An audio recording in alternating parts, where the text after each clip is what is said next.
Hi guys, welcome back to our urban homestead, and today I'm going to show you a super easy way to lacto ferment vegetables. Today I'm going to do sweet peppers and onions.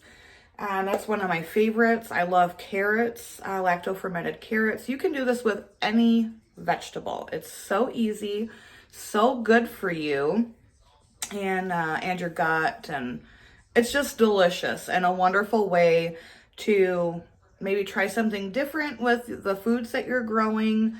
So lacto fermentation is the process of the natural sugars that are in vegetables. The simple brine is just literally salt and water, and I'll get into the ratio of that in just a few minutes. But that brine, what it does is it converts the sugar into bacteria that's called lactobacillus. It's really, really good for you. It's a process that takes place like with no air. So you have to make sure that you don't have any air in whatever jar you're doing it in. So it breaks those sugars down into lactic acid, and that's where fermented foods get that like really good tangy flavor. We love fermented foods. I can tell you that 2 years ago, when I first started fermenting food, no one in my family except for me would eat it, and now everyone loves it. So, I mean, really all you need are vegetables. I'm using sweet peppers and onion. You need filtered water and a natural salt. I'm using canning salt. You don't want to use like an iodized salt because the iodide in it will make the jar, like your food, cloudy. And so use a natural like sea salt or canning salt, or you can use Himalayan salt. All right, I'm gonna flip the camera around and we're gonna get into it. First, I wanted to tell you guys what I'm using and thank the person that sent these to me. Heidi, oh gosh, it was over the winter, sent me these pickle pebbles because in the last fermented food I made, I had just taken a Ziploc baggie with like those little marbles or clear stones you get from the Dollar Tree and put it on top because you want to keep all of your vegetables submerged in the water. You don't want air to get to them. That will make them moldy. So Heidi sent me these weights and this easy fermenter kit. I can link both of these down in the description if you're interested in checking them out. Thank you so much, Heidi. I'm so excited to use them. I have used the pickle pebbles when I made just a quick pickle a couple weeks ago, and yeah, super excited. So thank you so much. So like I said, the brine is very easy, and I just do a simple saltwater brine. You can add garlic. I might actually add garlic. You can add, coriander, spices, whatever, dill. You can add whatever you want. So the general ratio is 3 tablespoons of salt to 1 quart of filtered water.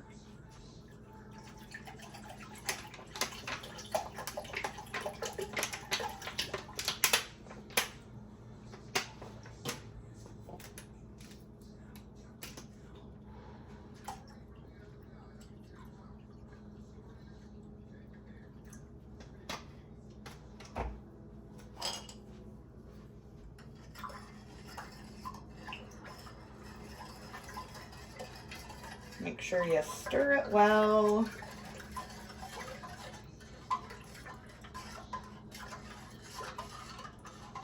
And that's it. How easy. I'm not going to add garlic. I'm just going to do the simplest form. And you guys can experiment with whatever you want to do in the future. But for now, I'm going to keep it super simple. So I've got my quart mason jar here.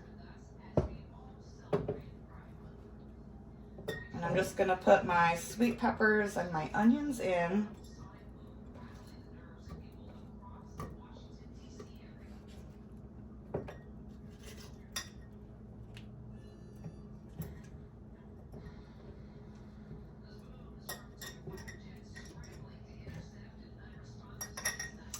I did this with some radishes from my garden last week, and ooh, were they good.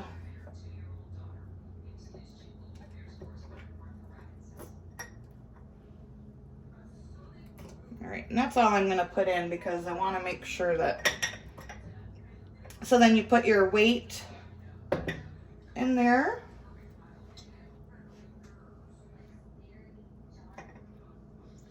Pour the water on. It's just really important to make sure that your vegetables are submerged. And then it's really, really easy with this. It has a dial on it that has, I don't know if you guys can see. Yeah. So the numbers. So we're going to start at,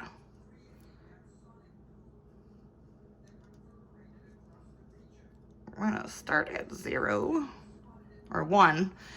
And then this is going to just get screwed on.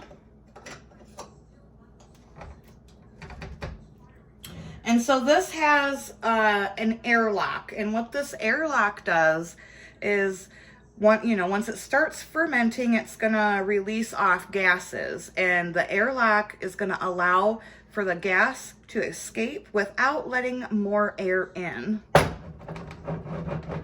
Looks like I had a couple air bubbles there. So the gases will escape from this and air will not be allowed to get back in.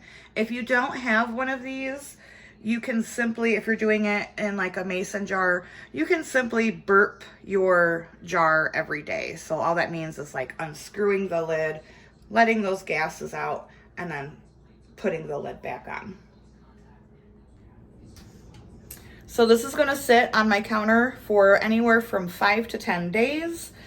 I like it a little more, I like it around an 8-day ferment.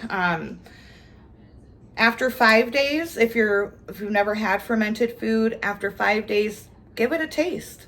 If you want it a little tangier, let it go for a couple more days. And then once the days are up, you will just put it in the fridge, remove this top, put a regular top on it, stick it in the fridge, and they will keep for quite some time. I'm talking like months in your fridge. If they'll last that long, because I'm telling you, once you start fermenting food, you're gonna love, love, love it. So, how easy is that, right? Like literally the easiest thing ever. It's important to note that you do want it to be kept around 68 to 75 degrees. No warmer than that and no colder than that, because then it can't ferment, and any warmer than that and it doesn't ferment. It just is gross. How easy! Super, super simple, delicious. It's a wonderful way to try something new with your harvest from your garden, because it's just about that time for everyone. Tomatoes are my favorite. I'll be doing a video on that once I get tomatoes. But the tomatoes get like fizzy. They're so good. Fermented tomatoes are my absolute favorite. So I hope you enjoyed this video. I hope you guys do try fermenting food. It couldn't be easier, and it's very healthy for you.